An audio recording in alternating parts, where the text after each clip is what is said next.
या देवी सर्वभूतेषु शक्तिरूपेण संस्थिता नमस्तस्यै नमस्तस्यै नमस्तस्यै नमो नमः। जय माता दी दोस्तों, मैं संध्या तिवारी प्रयागराज फैमिली में आप सभी का स्वागत करती हूँ। दोस्तों, आज नवरात्रि के 7वें दिन हम श्री दुर्गा सप्तशती के 12वें और 13वें अध्याय का श्रवण करेंगे। नियम के अनुसार या तो प्रतिदिन 13 अध्याय करना चाहिए या तो 7 दिन में संपूर्ण करना चाहिए। तो आज 7वां दिन है। आज हम श्री दुर्गा सप्तशती को पूरा करेंगे कथा को। तो आइए शुरू करते हैं। देवी पाठ का महात्म्य। देवी ने कहा, हे देवताओं, जो कोई प्रतिदिन स्थिर चित्त से मेरा स्तवन इन स्तुतियों के द्वारा करेगा, उसकी सारी विपदाओं को मैं निश्चित रूप से दूर कर दूंगी। जो मधुकैटभ के विनाश, महिषासुर का वध तथा शुंभ निशुंभ के संहार के वर्णन का पाठ करेगा एवं अष्टमी, नवमी तथा चतुर्दशी तिथि को एकाग्र मन से भक्ति भाव से युक्त होकर मेरे इस उत्तम महात्म को सुनेगा, उन्हें पाप की छाया नहीं लगेगी, उन पर पाप जनित बाधाएं भी नहीं आएगी, उनके घर में कभी निर्धनता का राज्य नहीं रहेगा और न तो कभी उन्हें अपने प्रियजनों के वियोग का कष्ट ही उठाना पड़ेगा।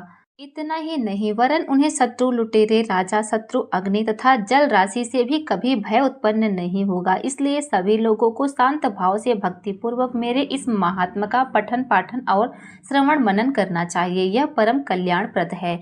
मेरा महात्मा महामारी जनित सभी उपद्रवों तथा दैहिक और भौतिक तीनों पापों का शमन करने वाला है। मेरे जिस मंदिर में विधि पूर्वक प्रतिदिन इस महात्मा का पाठ होता है, वहाँ मेरा सदा निवास रहता है। बलि, पूजन, हवन तथा महोत्सव के अवसरों पर मेरे इस चरित्र का पूर्ण रूपेण पाठ तथा श्रवण करना चाहिए। कोई भी मनुष्य विधान को जानकर या अनजाने में ही मेरे इस उद्देश्य से जो बलि, पूजा या होमादि करेगा, उसे मैं सहर्ष स्वीकार करूँगी। शरतकालीन दुर्गा पूजन के समय जो कोई भी इस महात्म को भक्ति भाव से श्रवण करेगा, वह मेरे प्रसाद से सभी विपत्तियों से मुक्त होकर धन धान्य और पुत्रादि से परिपूर्ण होगा। इसमें तिल भर भी संशय नहीं है। मेरे इस महात्म्य उत्पत्ति की सुंदर गाथाएं तथा युद्धकालीन पराक्रमों के श्रवण मात्र से ही मनुष्य भय रहित हो जाता है। मेरे महात्म्य के सुनने वाले व्यक्तियों के शत्रु नष्ट होते हैं, उन्हें कल्याण पद प्राप्त होता है एवं उनके कुल प्रफुल्लित रहते हैं। शांति कर्म में अशुभ स्वप्न दर्शन होने पर तथा ग्रह जनित भयंकर पीड़ा होने में मेरे इस महात्मा को सुनना चाहिए। ऐसा करने से सभी बाधाएं तथा भयंकर ग्रह पीड़ाएं शांत होती हैं और मनुष्यों को अशुभ फलकारी स्वप्न शुभ फल देने वाले हो जाते हैं। यह महात्मा बाल ग्रहों में आक्रांत शिशुओं के लिए शांतिदायक तथा मनुष्यों के संगठन में पारस्परिक वैमनस्य उत्पन्न होने पर उनमें मित्रता स्थापित करने वाला सिद्ध होता है। इस महात्मा से संपूर्ण दुराचारियों के बल का क्षय होता है। उसके पाठ से दानवों, भूतों तथा पिशाचों का नाश होता है। मेरा यह महात्मा मेरे सानिध्य की उपलब्धि कराने वाला है। उपासकों के द्वारा साल भर तक पशु, पुष्प, अर्घ्य, धूप, दीप, गंध आदि श्रेष्ठ सामग्रियों द्वारा पूजन करने, ब्राह्मणों को भोजन कराने, हवन करने, प्रतिदिन अभिषेक करने, नाना प्रकार के भोगों का अर्पण करने तथा दान देने से मुझे उतनी प्रसन्नता नहीं होती जितनी इस उत्तम चरित्र का एक बार श्रवण करने से होती है। इस महात्मा को सुनने से पाप पुंजों का क्षय एवं आरोग्य लाभ होता है। मेरी उत्पत्ति का कीर्तन करने से समस्त भूतों से रक्षा होती है तथा मेरा युद्ध संबंधी चरित्र दुष्ट दानवों का संहारक है। इसके श्रवण मात्र से ही मनुष्य निर्भय हो जाता है। हे देवताओं, तुमने और महर्षियों ने मेरी जो स्तुतियां की है तथा ब्रह्मा जी द्वारा हुई स्तुतियां सभी कल्याणकारी बुद्धि देती हैं। वन में, सुनसान स्थल में या दावाग्नि से घिर जाने पर, जनहीन स्थान में लुटेरे के चक्कर में आ जाने पर, शत्रुओं द्वारा बंदी होने पर अथवा वन में सिंह, व्याघ्र, जंगली हाथियों के पीछा करने पर, राजाज्ञा से बंधन या वध स्थल पर ले जाने के समय अथवा समुद्र में यात्रा करते समय तूफान के कारण नाव डगमगाने पर, भयंकर युद्ध में शास्त्रों का आघात होने, वेदना से पीड़ित होने, इतना ही नहीं वरन समस्त भीषण बाधाओं के सामने आने पर जो कोई इस चरित्र का स्मरण करता है, वह व्यक्ति संकट से पार हो जाता है। मेरे प्रभाव से सिंह आदि हिंसक जंतु नाश को प्राप्त होते तथा लुटेरे एवं शत्रु भी मेरे चरित्र का स्मरण करने वाले लोगों से दूर भाग जाते हैं। किसी ने कहा, ऐसा कहकर सब देवों के देखते ही देखते पराक्रम वाली भगवती चंडिका वहीं अंतर्धान हो गई। तब सभी देवता शत्रु के मारे जाने से यज्ञांश का उपभोग कर पहले की तरह निर्भय निर्भय होकर करने लगे और अपने अधिकार का उपयोग करने लगे। महाबलवान दैत्य शुंभ निशुंभ की मृत्यु के अनंतर शेष बचे खुचे दैत्य पाताल लोक को चले गए। हे राजन, इस प्रकार भगवती अंबिका शाश्वत और नित्य होते हुए भी बारंबार अवतरित होकर भूभार हरण करके संसार का रक्षण करती हैं। वे ही इस विश्व को मोहित करती, जगत की सृष्टि करती तथा प्रार्थना करने पर संतुष्ट हो विज्ञान और स्मृति प्रदान करती हैं। हे राजन, महाप्रलय काल में महामारी स्वरूपिणी वे महाकाली ही इस संपूर्ण ब्रह्मांड में व्याप्त रहती हैं। समय समय पर वे ही महामारी होती और वे ही स्वयं अजन्मा होते हुए भी सृष्टि के रूप में उत्पन्न होती हैं। वे ही सनातनी देवी ही समय के अनुरूप समस्त जीवों की रक्षा करती हैं। मनुष्य के उत्थान काल में वे ही गृह में लक्ष्मी के रूप में निवास करती हैं और उन्नति प्रदान करती हैं, और फिर वे ही पतन काल में निर्धनता के वेश में विनाश का कारण बनती हैं। वे ही धन धान्य पुत्र सद्बुद्धि तथा उत्तम गति को प्रदान करती हैं। इस प्रकार मार्कंडेय पुराण के सर्वाणी मनवंतर कथा के अंतर्गत देवी महात्म्य में वर्णित फल स्तुति नामक 12वां अध्याय समाप्त। 13वां अध्याय सुरत और वैश्य को देवी द्वारा वर प्राप्ति। ऋषि ने कहा, हे राजन, इस प्रकार मैंने तुमसे देवी के श्रेष्ठ महात्म का कथन किया। इस जगत के धारित्री देवी का ऐसा ही प्रभाव है।